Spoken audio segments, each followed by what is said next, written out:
Welcome to Perspectives Matter. I'm Amanda Schnetzer. Have you ever been around a teenager and had the sense that they think with their feelings? Well, there's actually a lot of truth to this. The human brain doesn't finish maturing until we're in our mid to late 20s.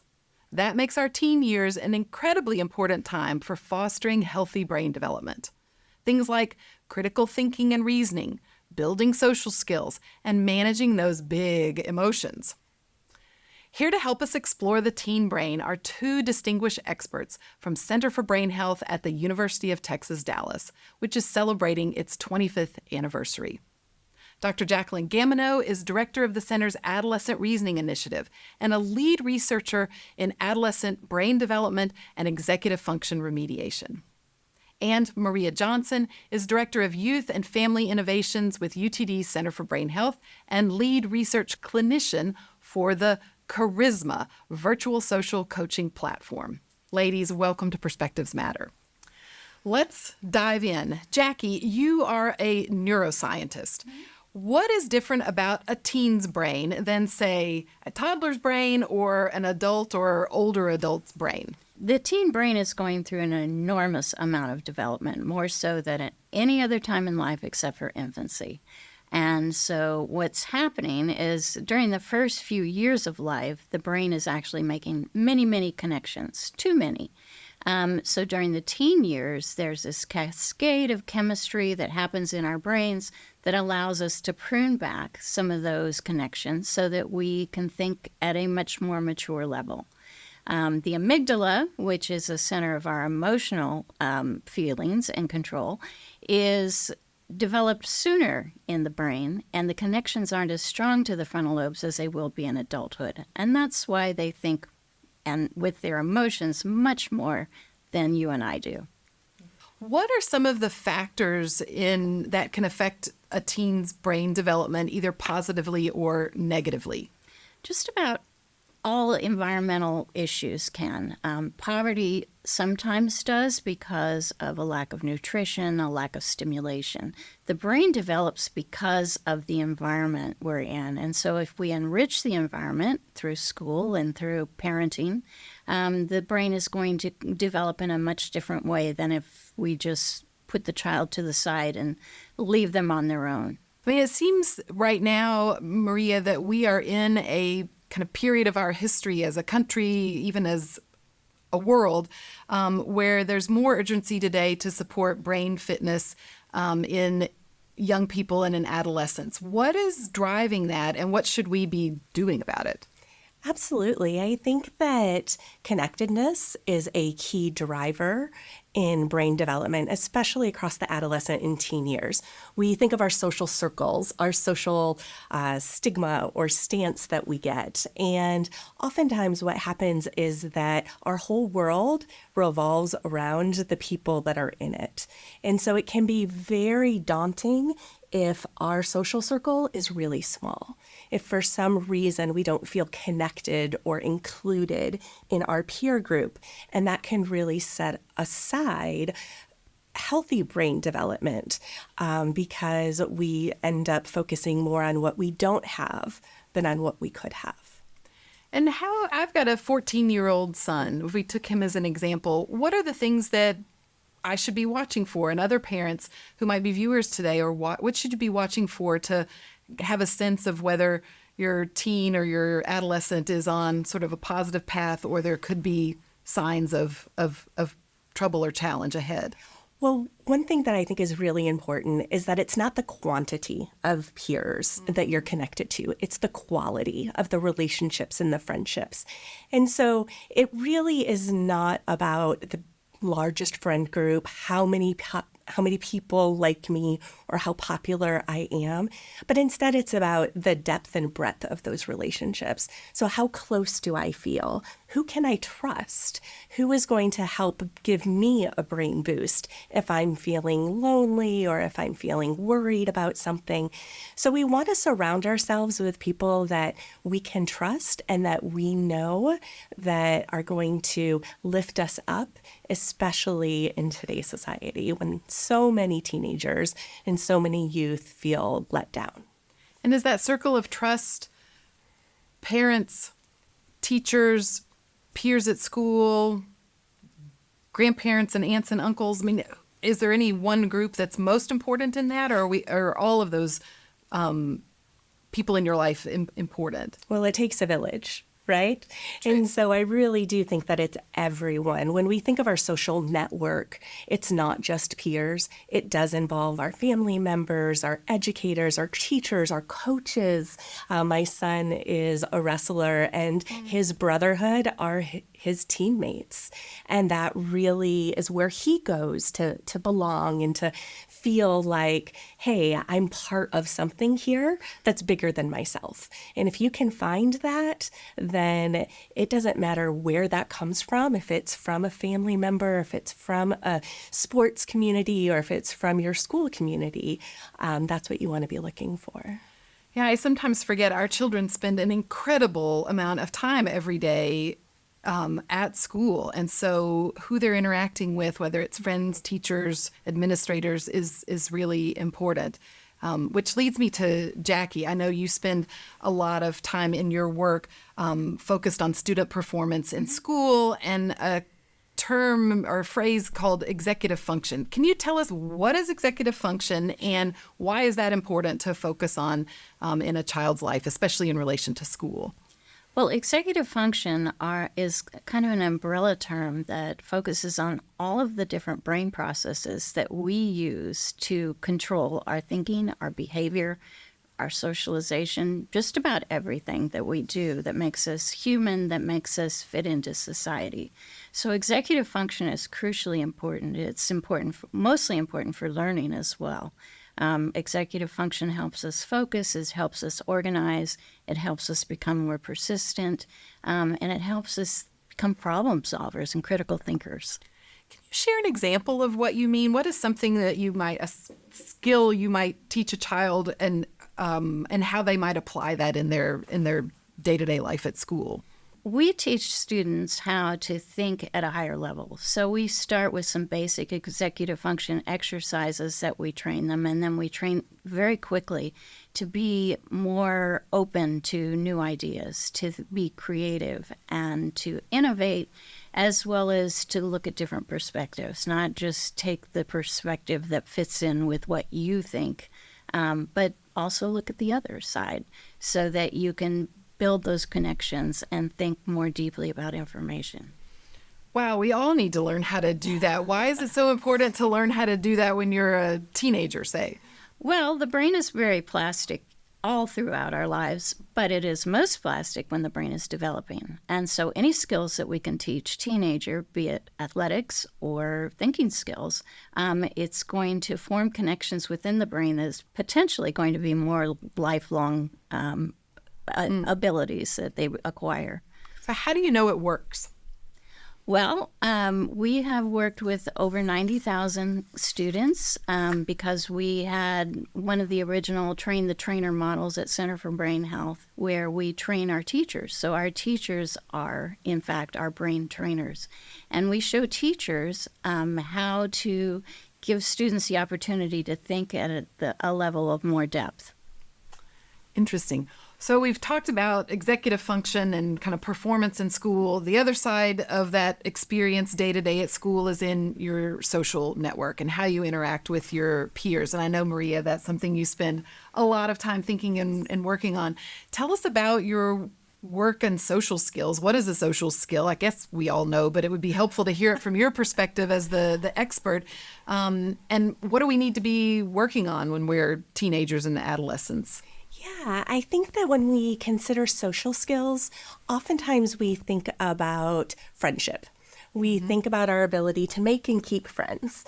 And what we have found through a lot of our research is that there are some foundational skills, brain skills, that make that possible. So one of them is recognizing emotions accurately. So earlier you had mentioned about the big feeling brain. And oftentimes when our emotions get too big, our perceptions get too small.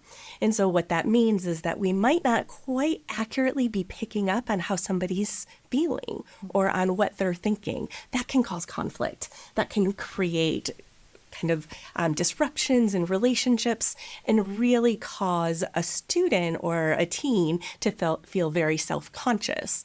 Because if they're not interpreting what's happening around them accurately, people are going to point it out, right? Kids aren't the most forgiving. Adults are much more so.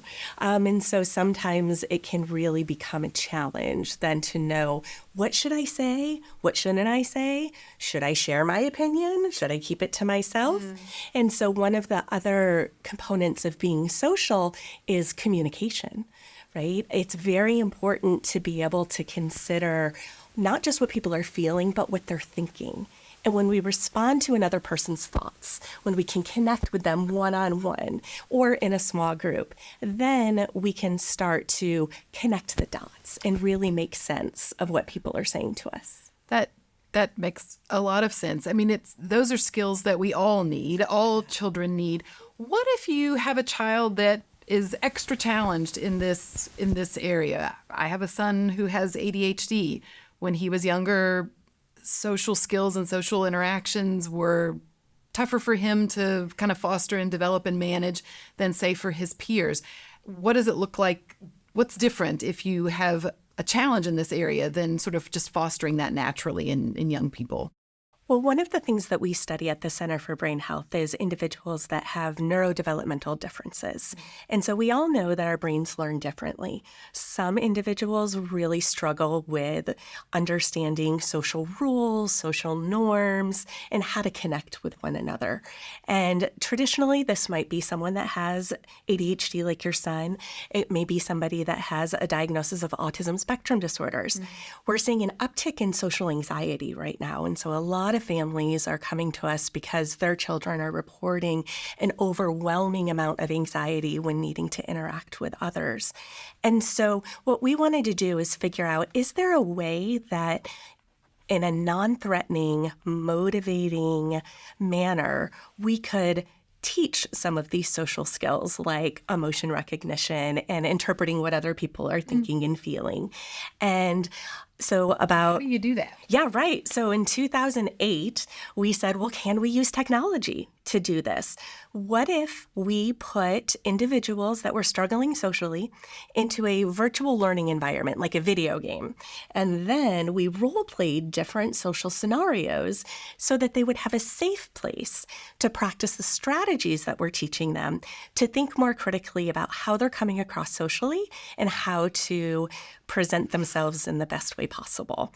And that research was astounding. It was so much fun to explore this idea of training social skills through a video game. It hadn't been done before, not in the way that we were doing it with live role play that was driven by a clinician on the other end. So what kind of results are you looking for from a video game?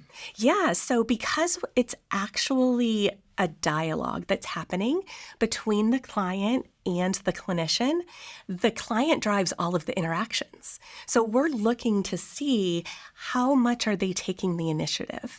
When they need to respond resiliently, let's say in a bullying situation, what is their normal response? And then if we give them a strategy like Thrive, can they use that strategy to shift their thinking from, I can't do this, to possibility thinking, which is, yes, I can, and stand up for themselves and be able to assert how they feel, assert their feelings. So what are some of the kinds of things that young people who go through your program, who experience charisma, what do they say to you? What's the difference that they feel? How do they describe that to you? Yeah, the number one thing that students say to us after completing the program is that they feel like they have a friend. So when we talked earlier about friendship, we're able to build some of those foundational skills so that they finally felt connected. They knew what it was like when somebody was being friendly versus unfriendly and where they fit in that circle. Another thing, this is one of my favorites that students will often share, is that they feel more accepted. And that is so important because we all know what it feels like to be excluded, right? To not quite fit. And so nothing's happening in their outside world. What's happening is brain change. And so through these changes, they're gaining a sense a stronger sense of self in how they can relate to their world. And that's just the most heartwarming feedback that you could ever get from a student. I love that. I'm curious to talk a little bit about the impact that technology is having across your work, and how it's helping get more of these strategies and skills to families at scale. In the early days, some of these programs can be expensive if you're going to a traditional therapist or paying for coaching out of pocket. These can be expensive treatments or trainings. How do we leverage technology and other opportunities to get these resources to anybody who needs them? Maybe Jackie, I'll start with you. Well, Or your partners, for example, might be one thing to think about. Well, we train teachers in person, and so we're not using technology for that in particular, but we do use technology in some of our trainings. And because kids are very drawn to screens, we use short videos to help them with their thinking skills. But the brain really needs the practice of experiencing thinking skills and social skills in order to really drive the connections that are going to make this skill a lasting ability rather than something that's going to just be fleeting. If you're a parent who's concerned about the amount of screen time a child has, the amount of time our teens spend on their phones, what would you say to a parent that has those concerns when they're thinking about using technology to promote positive skills? How do you balance the two? What would be your advice? Well, I think it can be balanced. There are many good programs out there, but also just making sure that children have the opportunity to have real life experiences, and just questioning children not to have one right answer, but ask them what they think. And when you get them to think and acknowledge the fact that their ideas are very valid and worthwhile, then you're building that confidence in them. It's so easy to tell them what we think and what we think they should think. That's good to remember, that it's important to ask them what they think. Maria, how about you? How do you think about sort of the future of charisma, and how do you get such an extraordinary resource to more families? Well, I have a small but mighty team of 3 clinicians at the Center for Brain Health. And so my personal goal has always been to reach and change as many lives as possible. And so through technology and the ability to deliver our social skills training with a simple click of the button. So you just log on to a browser, you go to our protected portal, connect with your coach, and then with a single click of a button, you pop into Charisma, which is our virtual world. So we are now in every single state in the United States. We're in several English-speaking countries across the world, because all you need is a computer with an internet connection. And for me, who came from working in a small private practice, the only thing that you could really connect with was the student that's right in front of you, to being able to reach students across the world. It's amazing the impact that we can have. So I do believe that technology, as it becomes even more efficient and even more protected, that we'll be able to deliver quality services using telehealth models. That's so interesting. Let's talk for a minute about what happens in the home. Teens have parents or caregivers or grandparents who are kind of a day-to-day partner with them in life. What is the role of family? What is the importance of family or those primary caregivers in working with an adolescent, both to develop that adolescent's executive function skills or social skills, but also how do you take care of yourself as that parent or caregiver? Maria, maybe we'll start with you. Yeah, sure. I think that when we consider taking care of ourselves and our own brain health, we want to be in as strong of a mental state as possible. You're a mom, when you get stressed out and it's the end of the day, how much patience do you have to sit down and have a heartfelt conversation with your son about whatever may have happened or not happened during the day? We tend to have as parents a mental checklist. How was school? Do you have any homework? What do you need to get done? When is it due? And It's our car ride home every day. absolutely. And so I'd encourage parents to say, you know what, you'll get there. But first check in with your child and say, hey, what was a win today? What was something that you felt really proud of? When was a moment that stood out amongst all the other moments? Because when we can let our children embrace and experience the positivity in their day, then the rest of it will get done. It's logistics, right? And some of us, we need to have a plan. We need to have an accountability partner, which parents often are. We need to be able to know that I can handle this.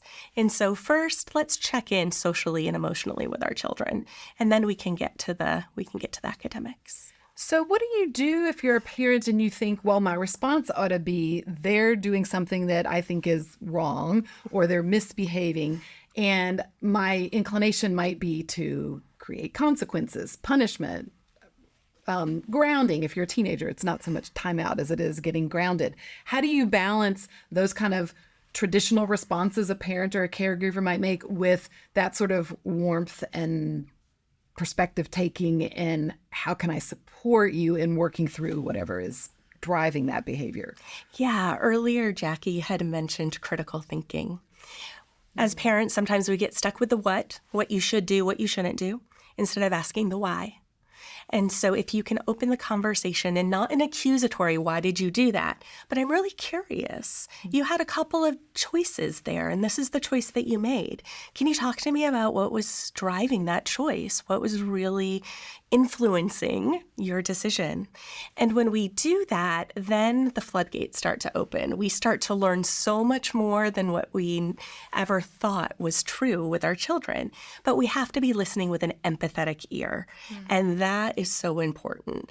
When we can listen and our kids don't feel judged and they don't feel like they're going to get in trouble, then we can really start to understand their lived experience and then potentially support them where they need it, not where we think they do.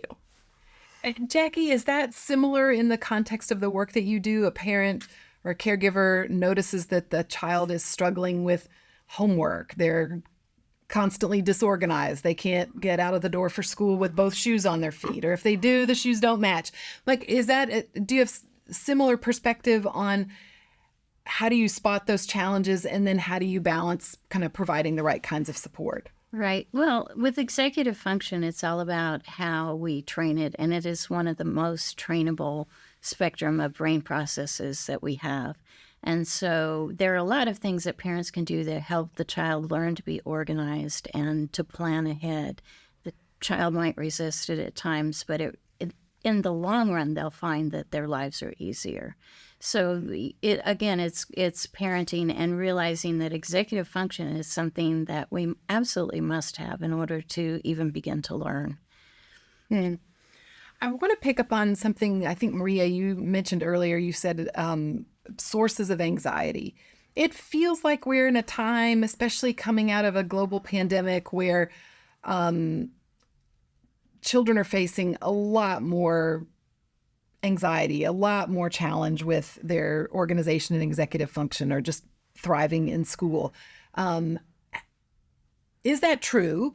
And if it is, what are the sources of that? And what would you advise parents, policymakers? Pick your favorite stakeholder. Kind of what's one thing we could do to help change the direction of that anxiety? And we know that when people, are very anxious or are struggling, that a lot of times their executive function is very low. So really helping children understand their feelings and being able to talk about their emotions and being able to take steps toward more looking at the big picture rather than getting hung up on all the little details that contribute to that anxiety is really important. So, that they know every instant in their lives is not necessarily going to affect their future, but they can work toward these little hurdles in order to persist and take failure as part of what we actually have to do in life in order to become successful eventually. So hard as adults. I can see the value of starting that conversation and building those skills early in life, not waiting until we become adults. Absolutely. Well, I was going to say it's the transition ages where we feel the most anxiety, going from elementary school to middle school, right? Going into 6th grade for the first time, going into high school from middle school, graduating high school into college. Whenever we're about to embark on something that's unknown, unfamiliar, it can become incredibly overwhelming, and that frontal lobe just shuts right down, says, I'm not making any decisions. I am just going to do what I always have done. So we want to enable our youth, especially, to get comfortable with breaking the status quo, with stepping outside of their comfort zone. And if we can find little ways to do that every day, right? Try this new food. Let's go to a place that we've never been before and just explore. Curiosity is key. The more experiences, as Jackie mentioned earlier, that we have, the more our brain is going to crave additional information. And so if we can get out there and try things just a little bit differently, it can make a world of difference. Do you find that in the last few seconds that we have in the program, is it the parent or caregiver that needs to be a little more open to doing things out of the norm, or is it the child? Who do you have to work on the most? I say it's a journey. We have to do it together, right? Earlier we talked about it's a village. The more that we can do together, then we can double our efforts and double our impact. Jackie, I'll give you the final Well, word. I think adults are a little more set in their ways. And so showing children that going on and doing things that we're not necessarily comfortable with can help in the long run ourselves as well as them. I love that. Thank you both very much for this conversation today. I appreciate it very much. Well, the teen brain is flexible and full of possibility. There's so much we all can do to foster how young people build relationships, perform at school, and respond to stress and change. I want to thank our guests for sharing their ideas and their expertise with us today. And I want to thank you, our viewer, for joining us as we continue talking about things that matter with people who care.